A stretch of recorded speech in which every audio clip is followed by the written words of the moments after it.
Hello dear students, welcome back to organised knowledge channel. और आज की जो वीडियो है उसमें डिस्कस करेंगे worksheet number 65 for class 10th।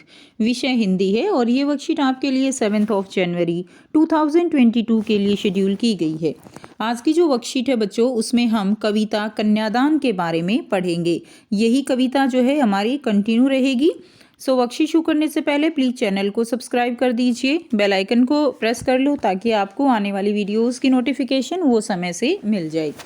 सो देखिए क्या दिया गया है। प्यारे बच्चों, पिछली बार हमने कवि ऋतुराज की कविता कन्यादान का अध्ययन किया था। आज हम उनकी कविता के कुछ विशेष जो अंश हैं उनके बारे में, उनके भावार्थ के बारे में पढ़ेंगे। कविता है कन्यादान से विशेष तथ्य। ठीक है, तो देखिए पहला क्या दिया गया है, आग रोटियां सेकने के लिए हैं, जलने के लिए नहीं। तो यहाँ पे कवि जो ऋतुराज जी हैं वो एक जो मार्मिक दृश्य होता है, संवेदनापूर्ण दृश्य होता है। जब लड़की की शादी हो रही है तो उसकी जो माँ है वो चिंतित है कई चीज़ों को लेकर, उसके आगे भविष्य को लेकर कि वो अपनी फैमिली में किस तरह से एडजस्ट कर पाएगी। ठीक है, उसको चिंता है कि मैंने अपनी जो परी सी बेटी है उसको कितने नाजों से पाला है, अब आके आगे उसको कैसा माहौल मिलेगा। तो इस तरह की चीज़ों को लेकर वो क्या है, चिंतित है। और वो अपनी बेटी को अलग अलग तरह की बातें जो है वो सिखा रही है कि उसको किस तरह से अपनी फैमिली में एडजस्ट होकर रहना है, कैसे उसको अपने जो दायित्व हैं उनको पूरा करना है। ठीक है, तो वो जो अपनी बेटी है उसको सलाह देते हुए, सीख देते हुए कहती है कि आग रोटियां सेकने के लिए हैं, जलने के लिए नहीं है। तो हमारे समाज में जो क्या है कि आग से जलकर और जलकर मरने मारने के बहुत सारे केस हुए हैं। अक्सर ये दुर्घटनाएं जो नई नई बहुएं होती हैं, विवाहित दंपतियों के घर में ये चीज़ें देखी गई हैं। तो इनसे बचने के लिए समझदारी की जो है वो क्या है, बहुत ज़रूरत है। कि कई बार ऐसी सिचुएशन होती है कि कई बार होता है ना कि घर में कुछ बात होती है तो लड़कियां उसको कई बार हैंडल नहीं कर पाती और वो इस तरह के जो कदम हैं वो उठा लेती हैं, या उनके साथ इस तरह के अत्याचार होते हैं। तो यहाँ पर माँ अपनी बेटी को सीख देते हुए कहती है कि जो ये आग होती है इससे रोटियां सेकी जाती हैं, ये जलने के लिए नहीं होती। कि तुम किसी भी परिस्थिति में ऐसा कोई कदम नहीं उठाओगी। तुम जो है जो भी अगर तुम्हें आगे कष्ट होता है या कुछ होता है तो तुम उसका जो है डटकर सामना करोगी। नेक्स्ट है, वस्त्र और आभूषण शाब्दिक भ्रमों की तरह बंधन है स्त्री जीवन के। तो प्राय देखा गया है कि जो कपड़े और गहने हैं परिवार में वो कलह का कारण बन जाते हैं, लड़ाई झगड़े का कारण बन जाते हैं। इसीलिए जो माँ है वो अपनी बेटी को यहाँ पर बताती हैं कि इनके मोह से बचना होगा, कि ये केवल वस्त्र आभूषण जो है एक भ्रम है। ठीक है, असली गहना तो हमारी जो विचार हैं, हमारी जो पोलाइटनेस होती है, विनम्रता होती है, वो सब हमारा गहना होता है, हमारी सरलता होती है। दूसरों के प्रति जो आपसी प्रेम है, परिवार में जो प्रेम है, वो असली गहना है। ये जो वस्त्र हैं, आभूषण हैं, इनके ऊपर जो है कभी भी हमें किसी तरह का घमंड या किसी तरह की लालसा, इच्छा इनके लिए जो है नहीं होनी चाहिए। इतनी नहीं होनी चाहिए, ज़रूरत की चीज़ें ठीक हैं बट इतनी लालसा इच्छा नहीं होनी चाहिए कि उससे हमारे घर में जो है वो क्लेश उत्पन्न हो जाए। तो यहाँ पर ये सीख दे रहे हैं। थर्ड है, लड़की होना पर लड़की जैसी दिखाई मत देना। इसका मतलब क्या है कि लड़की होने से मतलब है कि एक स्त्री के गुणों से युक्त होना, जैसे लज्जा, संवेदनशीलता, विनम्रता, सौम्यता और विवेकशीलता। ठीक है, यानी हमें विनम्र अपने परिवार के सदस्यों के प्रति जो है क्या है, विनम्र रहने का जो स्त्री का गुण होता है, विवेकशीलता यानी समझदारी से काम लेना, चीज़ों को कैसे हम गृहस्थी में सुलझा सकते हैं, उन गुणों से संपन्न होना ज़रूरी है।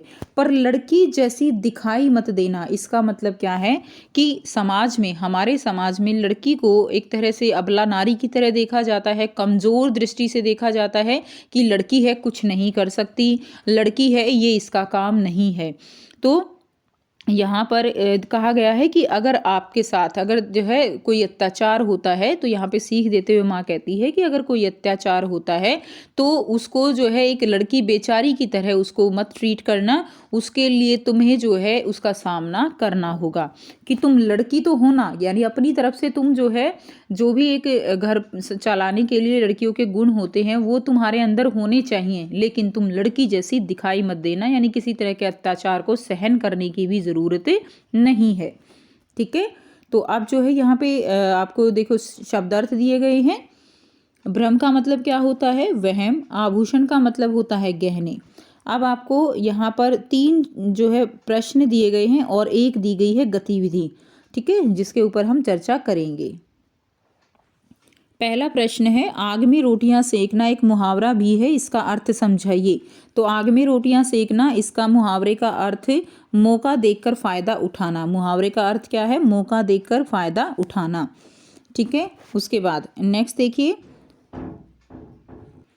प्रश्न 2 है, आपने और कौन कौन से मुहावरे सुने हैं? तो और कौन कौन से मुहावरे हैं जो आप नॉर्मली हम यूज़ कर देते हैं, उनके नाम लिखने हैं। तो आंसर रहेगा, आ बैल मुझे मार, ना नौमन तेल होगा ना राधा नाचेगी, दाल में काला, ओखली में सिर देना, ऊँट के मुंह में जीरा। तो ये मुहावरे आप लिख देंगे। इसके अलावा और भी बहुत सारे हैं जो आप लिख सकते हो। नेक्स्ट देखिए, प्रश्न 3 है, वस्त्र और आग के पर्यायवाची शब्द लिखने हैं। तो वस्त्र के क्या हो जाएंगे? वस्त्र के पर्यायवाची हो जाएंगे जैसे कपड़ा है, वसन, चीर, परिधान, पट, ये जो है वस्त्र के होंगे। और आग के हो जाएंगे अग्नि, अनल, पावक, दहन, ज्वाला। ये सारे जो है किसके हो जाएंगे? आग के हो जाएंगे। अग्नि, अनल, पावक, दहन, ज्वाला। नेक्स्ट देखिए, प्रश्न 4 है, गतिविधि है, आपके अनुसार एक अच्छे व्यक्तित्व के क्या गुण होते हैं? तो एक जो अच्छा व्यक्तित्व होता है उसके क्या क्या गुण होते हैं वो आपको यहाँ पर बताने हैं। तो सबसे पहला गुण क्या होगा? नैतिकता का गुण होना चाहिए। एक अच्छा जो सिविलाइज्ड पर्सन होता है, एक व्यक्ति, अच्छे व्यक्तित्व वाला पर्सन जो होता है, उसके अंदर नैतिकता का गुण होना चाहिए। वो ईमानदार होना चाहिए, ईमानदारी होनी चाहिए, ठीक है। सकारात्मक सोच यानी पॉजिटिव एटीट्यूड के साथ होना चाहिए।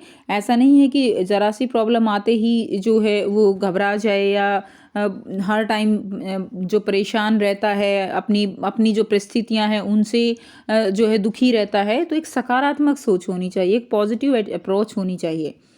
नंबर 4 है इच्छा शक्ति। तो एक जो अच्छा व्यक्तित्व वाला जो व्यक्ति होता है उसके अंदर इच्छा शक्ति होती है किसी भी काम को करने की।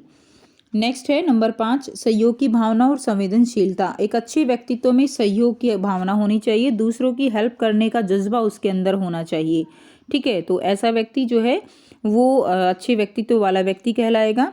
और संवेदनशीलता होनी चाहिए, यानी संवेदनशीलता का मतलब यहाँ पे क्या है ना कि ऐसा नहीं है कि केवल अपने परिवार का ही दुख दर्द उसको समझ में आए, नहीं, परिवार के साथ साथ जो लोग हैं उनकी भी हेल्प करे। इसके अलावा जो प्रकृति है उसके भी प्रति वो जो है क्या रहे, संवेदनशीलता उसके अंदर हो। नेक्स्ट है नंबर 6, सरलता। तो एक अच्छे व्यक्तित्व वाला व्यक्ति जो है वो अपने गुणों से या अपने व्यक्तित्व से सरल होना चाहिए, जिसके अंदर किसी तरह का घमंड ना हो, आडंबर ना हो, दिखावा ना हो, ठीक है। तो ये जो है एक अच्छे व्यक्तित्व के गुण होने चाहिए। तो ये थी आपके आज की हिंदी की वर्कशीट। आई होप सभी बच्चों को क्लियर है। कोई भी डाउट है तो आप पूछ सकते हो। वीडियो अच्छी लगी तो प्लीज़ लाइक कीजिए, शेयर कीजिए और चैनल को सब्सक्राइब कीजिए।